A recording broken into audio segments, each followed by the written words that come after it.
Asociado a las características de producción de calor y de pérdida de calor, pues estas pueden estar asociadas, con el hipotálamo como tal, ¿ya? Entonces, en la cual, en el área preóptica, vamos a tener la característica de estímulos a través de los varoreceptores para la eliminación de calor, mientras que en el hipotálamo posterior, la conservación de calor. Entonces, eso significa que una vez tenemos el estímulo a nivel hipotalámico, la producción de calor va a estar orientado principalmente hacia la oxidación de alimentos, hacia la respiración y hacia la actividad muscular. ¿Cómo podríamos hacer esto? ¿Cómo sería la oxidación de alimentos? Supongo que van a decir otra cosa. La descomposición de los alimentos. Ya, pero o sea, me refiero, si quieren producir más calor, ¿cómo podrían llegar a este proceso de oxidación de alimentos? Algo que les pasa comúnmente. Tienen más apetito, ¿ya? ¿Por qué? Porque necesitan el consumo de alimentos para justamente, a través de la oxidación de alimentos, pues puedan tener la generación de calor. Por eso cuando hace frío, les da ganas de estar en su casa tomando café, con galletitas, etcétera, etcétera. También tiene una relación neurofisiopatológica como tal, ¿ya? En el caso de la respiración, ¿qué ocurre? ¿Qué ocurre en todos ustedes cuando les hace frío? Tiritamos. Tiritar no, todavía no está asociado con la respiración. ¿Aumenta o disminuye la respiración? Aumenta la respiración, bien. La frecuencia respiratoria va a incrementarse, en la cual entre más frío hace, aumenta la frecuencia respiratoria para que a través de este incremento de la frecuencia respiratoria tengamos también un aumento del índice metabólico basal, ¿ya? En la cual mayor energía celular va a representar mayor producción de calor. Y el más fácil, actividad muscular. Cuando hace frío, ¿qué normalmente suelen hacer todos ustedes? No hacen actividad física, ¿qué hacen?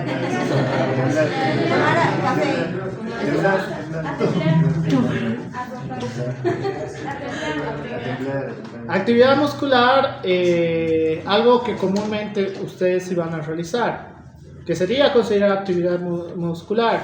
Es decir, empiezan la activación muscular, empiezan a hacer esto. Si les hace frío en las piernas, empiezan a mover las piernas.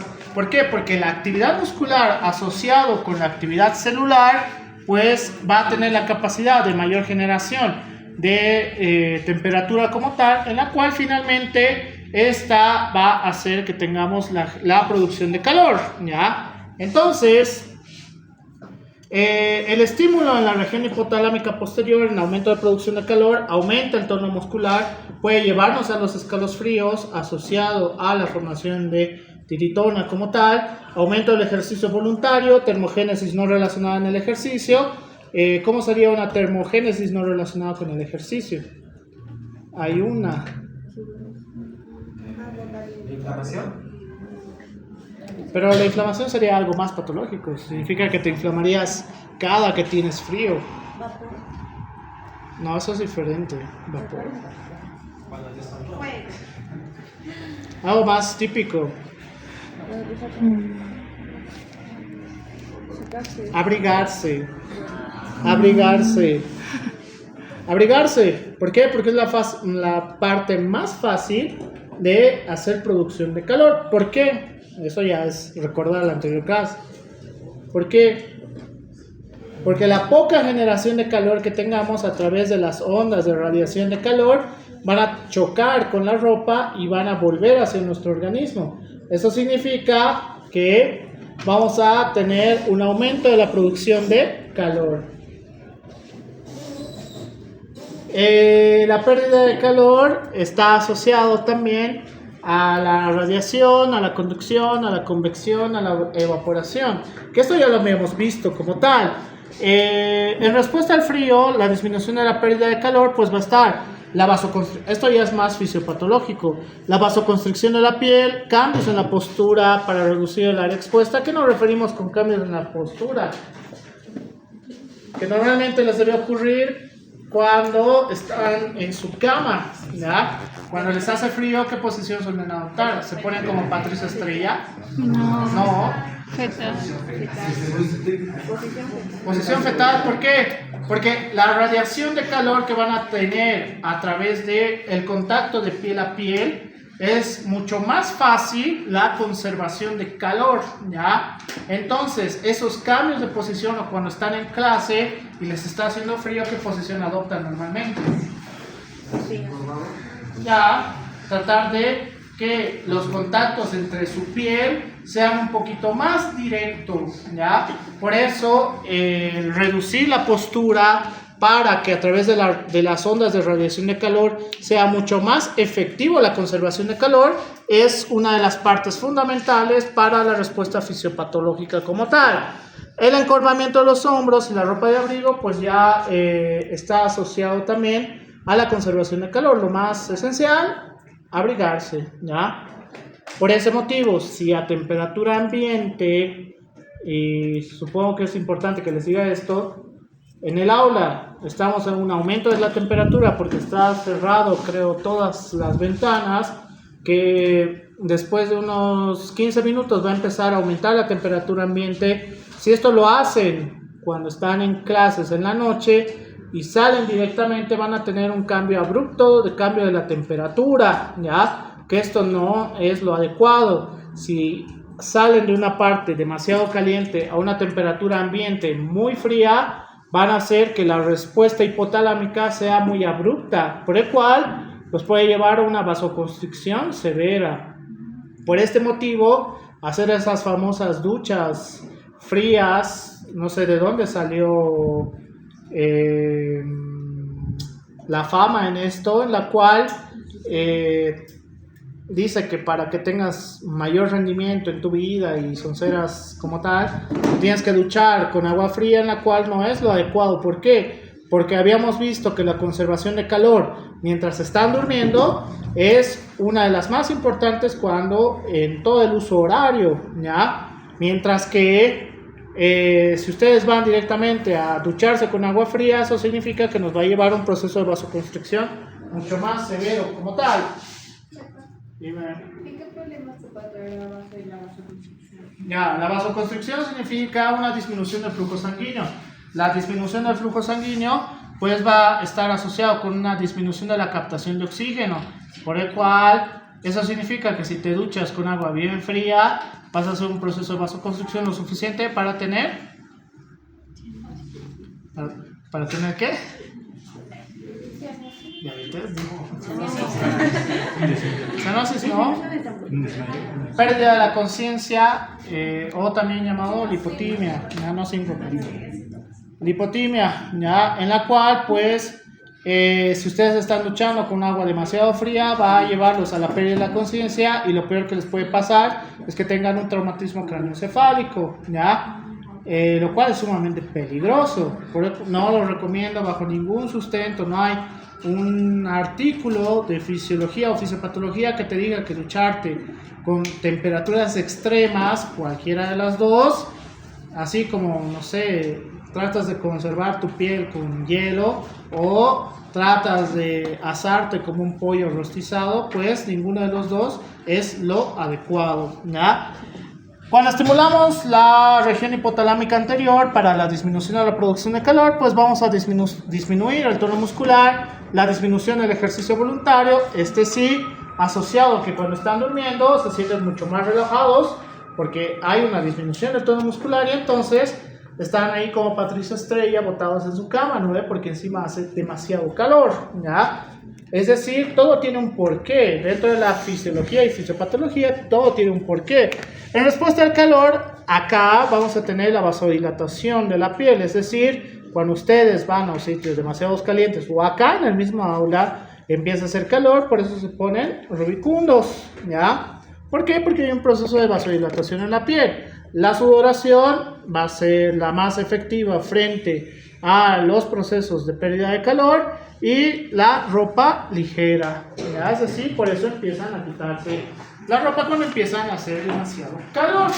Todo está a través de la regulación en el sistema nervioso central. Preguntas en esta parte. Qué bien.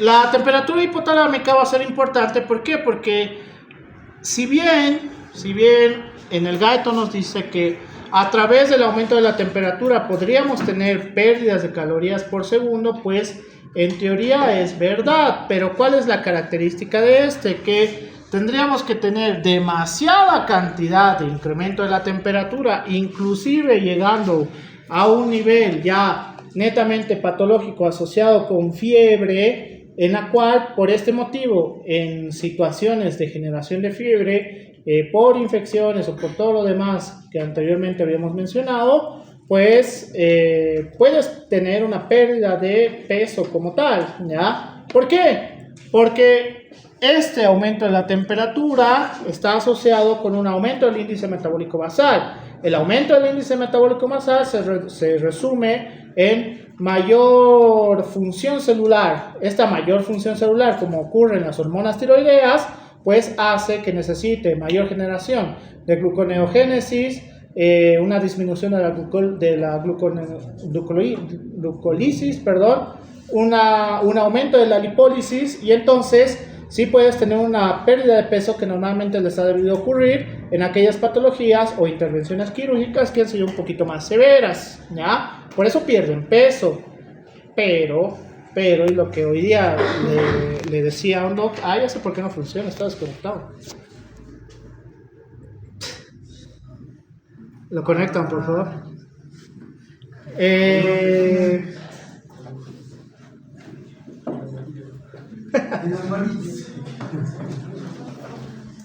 Entonces, y qué raro que no se haya apagado. Entonces, ¿qué deberían hacer? ¿Qué deberían hacer? Y eso se arregló automáticamente.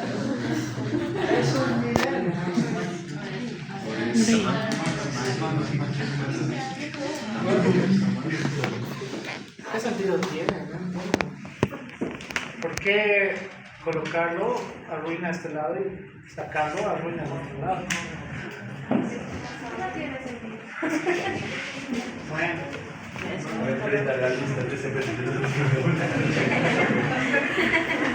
Entonces, ¿qué es lo que normalmente va a ocurrir cuando tienen esta pérdida de calorías por segundo debido al aumento de la temperatura? Cuando finalice el proceso patológico van a empezar a tener mayor cantidad de apetito. ¿Por qué? Porque van a tratar de hacer una reposición de estas kilocalorías perdidas, ¿ya? Por eso es normal que cuando ya estén bien tengan apetito y cuando están muy enfermos no tengan nada de apetito, ¿ya? Así funciona. O sea, lo que sus mamás y sus abuelas dicen, no está comiendo es porque está enfermo, técnicamente tiene un sentido fisiológico, fisiopatológico como tal, que puede estar asociado al aumento de la temperatura, pero el punto de corte entre la producción de calor y la pérdida de calor es justamente a partir de los 37 grados centígrados. A partir de los 37 grados centígrados tenemos esa gran producción de calor para empezar los métodos de pérdida de calor en nuestro organismo como tal, ¿ya? Y asociado con la modificación de la temperatura, pues cuando empezamos con 36.7 aproximadamente, acá vamos a empezar los primeros indicios de sudoración, ¿ya? Los primeros indicios de sudoración, en la cual, pues, dependiendo del estímulo, si es estímulo central, es un estímulo local, etcétera, etcétera, vamos a empezar con los procesos de sudoración, que ya les he dicho que la sudoración significa, es un proceso fisiológico para pérdida de calor. No significa que estás haciendo buen o mal ejercicio, no significa que estás haciendo mayor actividad física o lo que ustedes quieran. Mientras que mediante va subiendo la temperatura, la temperatura interna de la cabeza, toda la temperatura de la piel va a empezar a reducirse a través de la sudoración, por el cual Por eso hay un punto que empiezan a sudar. ¿Pueden sudar de la cabeza? Sí, pero la capacidad de sudoración a través de la cabeza es mucho menor en relación al resto del cuerpo, ¿ya? Entonces eso significa que mediante hacemos la producción de la sudoración, el incremento de la temperatura interna de la cabeza, por eso empiezan a tener sus manos totalmente frías, pero la cabeza totalmente caliente, ¿ya? ¿Por qué? Porque hay una pérdida de calor, pero como no hay una efectividad de la sudoración en la zona de la cabeza, pues todavía se mantiene caliente. Y para solucionar esto, ¿qué tenemos que hacer? ¿Qué? Tratar la patología esencial, ¿verdad? ¿Por qué? Porque si tiene una infección y solamente le damos soluciones físicas, ¿va a solucionar el incremento de la temperatura? No va a solucionar el incremento de la temperatura. ¿Por qué? Porque es un trastorno inflamatorio como tal. Entonces tenemos que solucionar el trastorno esencial para solucionar el aumento de la temperatura. Si no, no va a funcionar. Si tenemos un golpe de calor, ¿qué tengo que hacer? No me acuerdo si lo he puesto acá. Creo que Golpe y calor. Hidratar no creo, porque la producción de calor empieza a generar vómitos.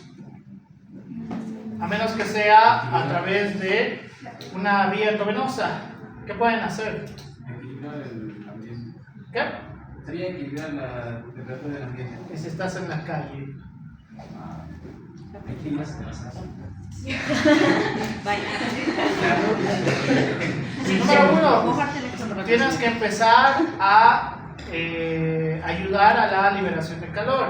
Si estás abrigado, como a muchos veo en La Paz, pues vas a empezar a tener que quitarte el exceso de ropa como tal, ¿ya? ¿Qué más? Ahí sí, utilizar medios físicos, porque es lo único que le queda a esa persona. No es mala idea.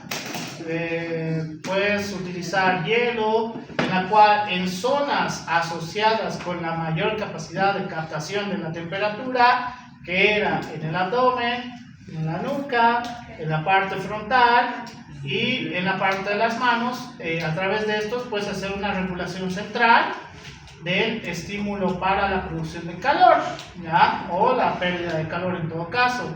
Entonces tenemos que tener mucho cuidado en nuestros pacientes. ¿Por qué? Porque se deshidratan como nadie cuando te da un golpe de calor. La única historia que me da risa de su pobre golpe de calor que le ha dado es de estos, se llama el de la cotorriza, que le ha dado un golpe de calor en Europa y pues estaba todo vomitado y todo sudado y todo ha pasado vergüenza porque le ha dado el golpe de calor en un restaurante. Más bien le ha dado en un restaurante, en un lugar donde tienen hielo y demás, en la cual, gracias a todo lo efectivo que ha podido realizar, ha podido regular la temperatura, fue a que lo atiendan y más bien la regulación de la temperatura llegó a un buen punto. Todo porque las temperaturas agresivas que existen en Europa cuando es verano, los latinoamericanos casi no podemos tolerarlo. ¿Por qué? Porque no hay esa cantidad de aumento de la temperatura en muchos de nuestros lugares, por si acaso. Así te vayas al Amazonas, no es tan caliente como en algunas zonas europeas. ¿Por qué? Porque es netamente citradino, ¿ya? O sea, no hay árboles para regular la temperatura, etcétera, etcétera. Entonces, los golpes de calor son una muerte muy habitual allá. En las variaciones de la temperatura, si tenemos una disminución de la temperatura abrupta o una disminución abrupta de la producción de calor, pues dentro, muy asociado con la parte del hipotálamo, tenemos la capacidad de formación de tiritona, en la cual esta tiritona hace que tengamos una contracción muscular de la gran mayoría de nuestros músculos. ¿Para qué? Producción de calor, es decir, los escalofríos es un método de estímulo a través de la tiritona para que en el músculo esquelético empezamos a tener producción de calor, ¿ya? Pero la tiritona no es que sale en todas las disminuciones de la temperatura, sino que está muy asociado con una disminución de la temperatura cutánea abrupta. Es decir, ¿cuándo han empezado a temblar o a tener escalofríos? ¿O en qué momento les ha dado escalofríos? Cuando hace mucho frío. Más o sea, miedo. Cuando hace mucho frío. Ya, cuando el día de ayer, o bueno, este fin de semana que ha empezado a llover demasiado y la temperatura ha empezado a caer, pues sí he visto a más personas empezando a tiritar. ¿Por qué? Porque la producción de calor era insuficiente, ¿ya? ¿Cómo podríamos combatir este proceso de la tiritona? No combatir, está mal dicho. ¿Cómo podríamos evitar la liberación de tiritona constantemente? No es insuficiente, porque la tiritona puede ser estimulada a pesar de que estén muy abrigados, y en algunos les ha debido pasar, que están súper abrigados y aún así están temblando. Parece calor. Tomar algo Te caliente. vas a quemar la piel. Tomar algo caliente. Eso es peligroso.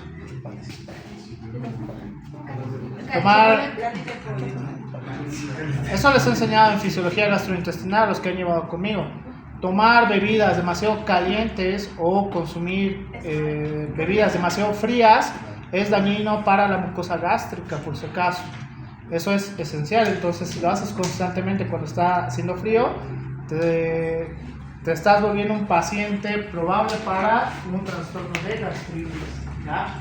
Entonces no lo tienes que hacer. ¿Cuál sería el método más efectivo?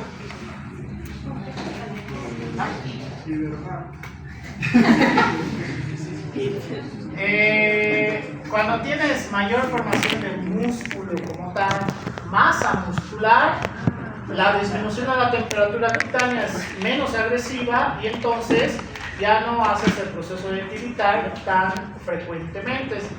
Para que no sientas tanto frío, en vez de ganar tejido adiposo, tendrías que ganar mayor músculo. Eso sí es lo que te menciona el Gaitor y está en un artículo muy interesante que lo leí el fin de semana mientras revisaba las cosas. Entonces, con la tiritona tendríamos un aumento de la producción basal de calor, por el cual vamos a tener el aumento de la temperatura, por el cual esto es muy efectivo y por eso los escalofríos pueden estar asociados con una disminución abrupta de la temperatura interna, no atmosférica, interna.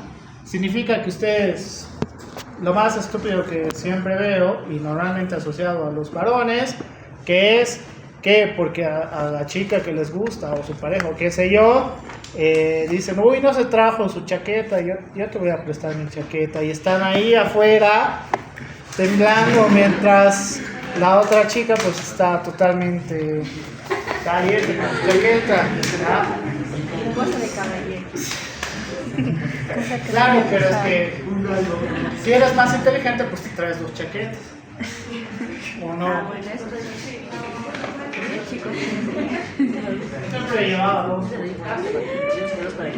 Entonces, la temperatura de la piel, todos los estímulos que vamos a tener van a comenzar a través de termorreceptores de la piel, es decir, la temperatura ambiente va a ser muy importante a través de los termorreceptores, que van a ser corpúsculos de Ruffini, en la cual estos van a tener la característica de estimular hacia la corteza cerebral, principalmente relacionado con el hipotálamo anterior y posterior, para que a través de la regulación de la temperatura hipotalámica pues tengamos respuestas involuntarias o respuestas voluntarias. Dentro de las respuestas hipotalámicas podemos tener la capacidad de mayor formación de hormona tiroidea. ¿Por qué? Porque justamente el índice metabólico basal está asociado con mayor producción de calor o menor producción de calor. Para mayor producción de calor, mayor formación de hormona tiroidea, ¿ya? Para menor producción de calor, pues disminución de formación de hormona tiroidea. En la parte del sistema nervioso autónomo, pues asociado con la glándula suprarrenal para la liberación de adrenalina, en la parte pulmonar para la formación de taquipnea o bradipnea, en las glándulas sudoríparas para directamente hacer la sudoración o hacer una disminución del volumen de las glándulas sudoríparas, en las arterias de la piel hacer un proceso de vasoconstricción o vasodilatación, dependiendo del estímulo que tengamos. Dentro de estas mismas respuestas involuntarias o voluntarias va a estar en la musculatura esquelética, en la cual puede estar asociado hacia tener escalofríos o por el estímulo directo de la tiritona, para que el músculo esquelético haga todas estas contracciones involuntarias, ¿ya? Mientras que algo voluntario va a ser el movimiento activo, ¿ya? Movimiento activo, empiezan a caminar, empiezan a frotarse las manos, por el cual esto está asociado con todas las respuestas para producción de calor o para pérdida de calor. Mientras que otro tipo de explicación, mucho más fisiopatológica, los termorreceptores periféricos y los termorreceptores centrales van a tener un estímulo a nivel hipotalámico, en la cual lo vamos a dividir en sistema nervioso simpático y sistema nervioso somático, en la cual el sistema nervioso simpático va a ir a través de tres vías, que va a ser la colinérgica, la alfa-adrenérgica y la beta-adrenérgica, en la cual la colinérgica está asociada con las glándulas sudoríparas para la pérdida de calor por evaporación. La alfa-adrenérgica está relacionada con los vasos para la corriente térmica interna desde la parte central hacia la piel, asociada a la vasoconstricción. La beta-adrenérgica con el tejido adiposo marrón, en la cual la termogénesis sin temblor, principalmente asociada en el lactante. ¿A qué me refiero con esto? En la cual aquel tejido adiposo que tiene la capacidad, como si fuera una pared, de, a través de las radiaciones de ondas de calor, pues rebote con este tejido adiposo y aumente la temperatura. Esto sí es importante en el lactante, por si acaso, ¿verdad? No cuando ya tienes más de 18 años. Cuando tienes más de 18 años y tienes demasiada cantidad de tejido adiposo, pues esto está asociado con los nuevos criterios de obesidad, ¿verdad? Sistema nervioso somático, la vía colinérgica, asociado con el músculo esquelético, la termogénesis por temblor, ¿ya? ¿Por qué me lo llevo? Tan cortito en esto, qué raro.